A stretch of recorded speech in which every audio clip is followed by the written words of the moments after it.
Laissez passer nos sœurs musulmanes qui arrivent. Sourire gêné, regard baissé, cette femme musulmane applaudit tandis que deux Européennes lui ôtent son haïk, ce grand voile traditionnel blanc qui recouvre beaucoup de femmes au Maghreb. Les autres femmes musulmanes lancent leur yo-yo traditionnel. Un spectacle qui semble ravir la foule. Et tout le monde, évidemment, s'occupe de les photographier. La mise en scène est signée des militaires français du 5e bureau, des spécialistes de la guerre psychologique. Derrière cette photo, rare, il en existe une poignée d'autres, archivées en France mais peu connues. Elles illustrent comment l'armée a fait de l'émancipation des femmes musulmanes un instrument spectaculaire pour rester au pouvoir. Eh bien voilà. Au pouvoir de la plus grande colonie française, l'Algérie. Cette dernière acclamation, nous allons lâcher l'antenne. Ici, le balcon du forum. À vous, Studio Hoche. Les femmes arabes et leurs voiles fascinent les Français depuis leur arrivée en Algérie en 1830. Des artistes nourrissent pour elles des fantasmes sexuels. Ils les montrent à demi dévoilées, complètement dévoilées, vraiment à peine habillées. Pour d'autres, les femmes voilées représentent l'inaccessibilité de la culture musulmane. Pour découvrir ces secrets, un général préconise de déchirer le voile qui les recouvre. Son but, mieux contrôler la population locale.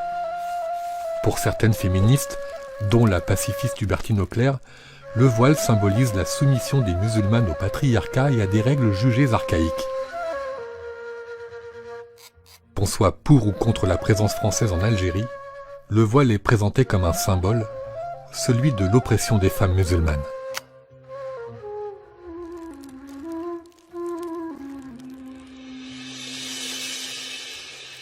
« 1er novembre 1954. La Toussaint rouge. C'est le déclenchement de la guerre d'indépendance algérienne.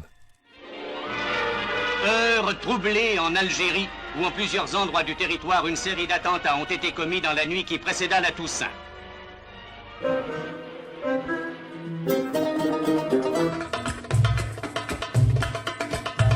À peine un an plus tard, les militaires français découvrent dans les rangs de la rébellion des femmes. Les premières femmes qui ont rejoint le maquis, ce sont des jeunes femmes, dévoilées. Elles sont actives, elles sont incorporées au sein de l'ALN.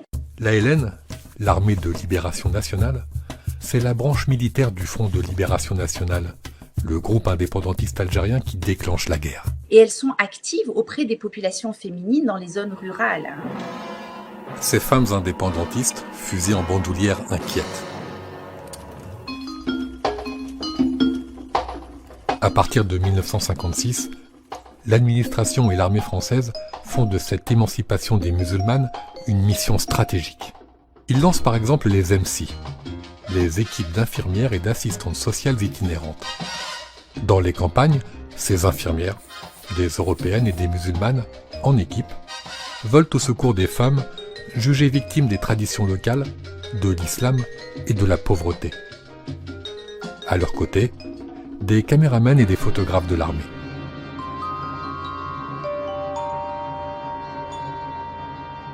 En allant d'équipe en équipe, sous des aspects différents, la femme m'est apparue pitoyable, asservie, reléguée au triste rôle de domestique ou même de bête de somme. Parallèlement à ces infirmières missionnées par l'armée, en mai 1958, deux femmes entrent en scène. Elles sont les épouses des généraux Salan et Massu, deux des principaux chefs militaires qui combattent les rebelles. Madame Massu parle aux femmes d'Algérie. Soutenues par leur mari, elles fondent le mouvement de solidarité féminine. Parallèlement au regroupement de toutes les forces vives d'Algérie, nous nous proposons d'organiser un vaste mouvement de solidarité féminine. 2 ans plus tard, cette organisation réunit 300 cercles fréquentés par 60 000 femmes. Là, l'émancipation des musulmanes passe par l'apprentissage de la couture, de la lecture, de l'écriture et même de la cuisine européenne.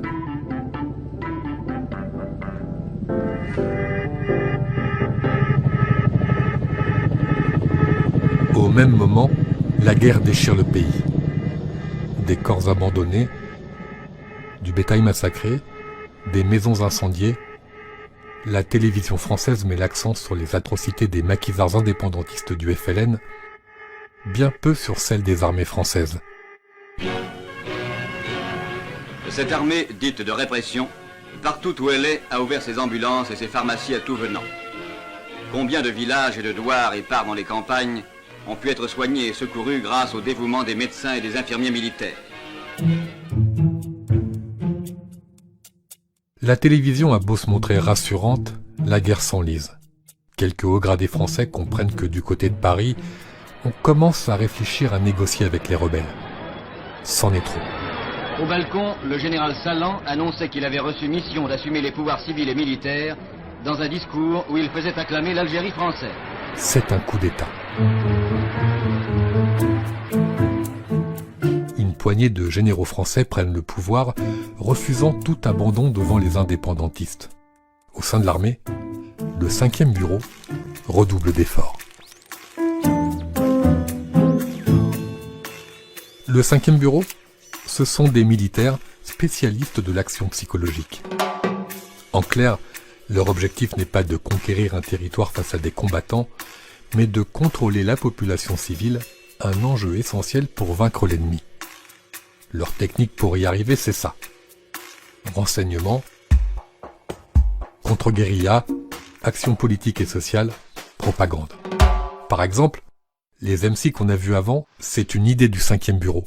Et depuis un moment, le 5e bureau, qui veut contrôler la population musulmane, a en ligne de mire ça, le voile. Les autorités coloniales et les Français, les Européens d'Algérie ont perçu le voile donc comme une barrière entre les hommes et les femmes au sein de la population musulmane, mais c'est également une barrière entre la population musulmane et la population européenne. Donc, à travers ce voile, la femme est insaisissable, la femme est inaccessible, mais c'est également toute la société qui est inaccessible à travers le voile. Pour s'en débarrasser, le 5e bureau va organiser des séances publiques de dévoilement. La première d'entre elles a lieu le 17 mai 1958, à Alger, tout près de l'immeuble du gouvernement général. En voici quelques très rares images filmées, retrouvées dans des archives de l'outre-mer.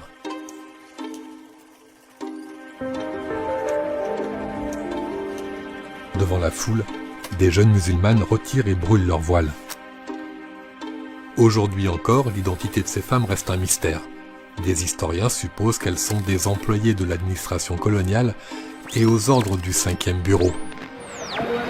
Encore une autre annonce au micro.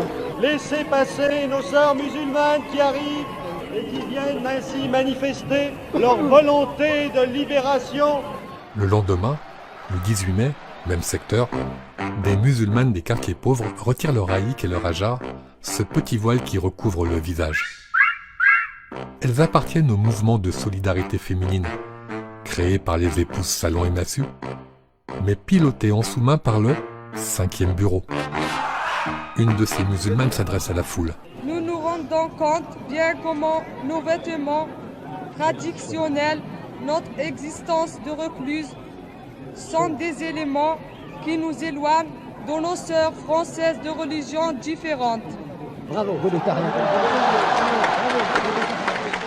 Ceux qui applaudissent, des musulmans et des Européens, soudés dans un élan de fraternisation, comme espère le faire croire aux Français de métropole et au monde entier, le 5e bureau. C'est un habitant de la Casbah qui vous parle.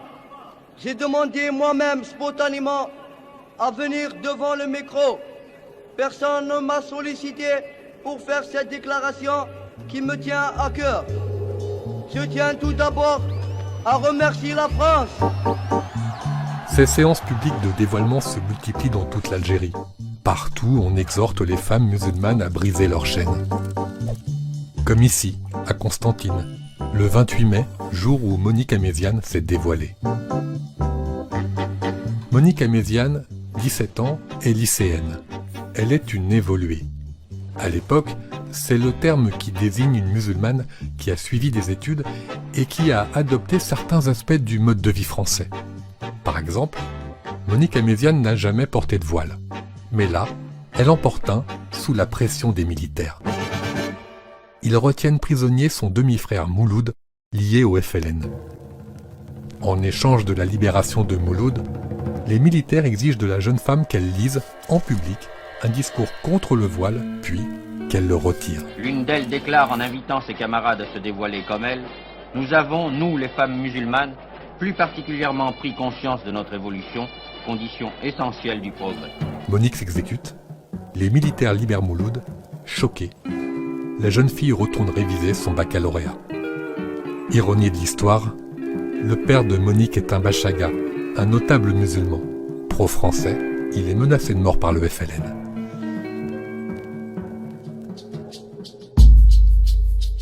Mais ce n'est pas tout.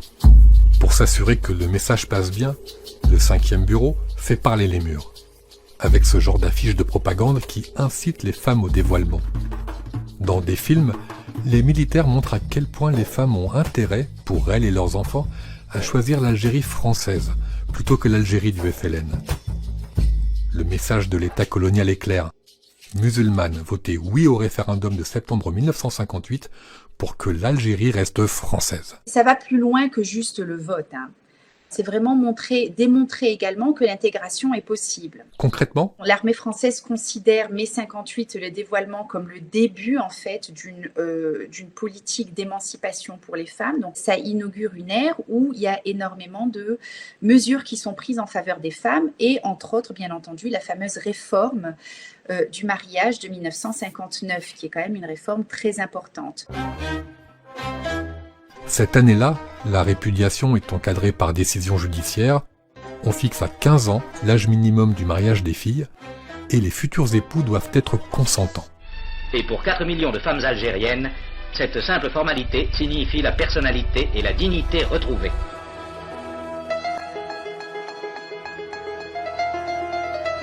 Derrière les chiffres de la propagande, une réalité moins glorieuse.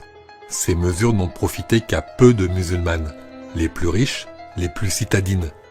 Surtout, ces mesures d'émancipation arrivent trop tard. Car depuis le début de la colonisation, en 1830, la France elle-même a maintenu les femmes dans un statut d'infériorité. Conséquence d'un traité signé entre l'État français et le souverain algérien de l'époque. Traité qui prévoit que la France ne touche ni à la religion des populations locales, ni aux lois religieuses qui régissent la vie familiale. Filiation, mariage, répudiation, propriété, héritage, etc.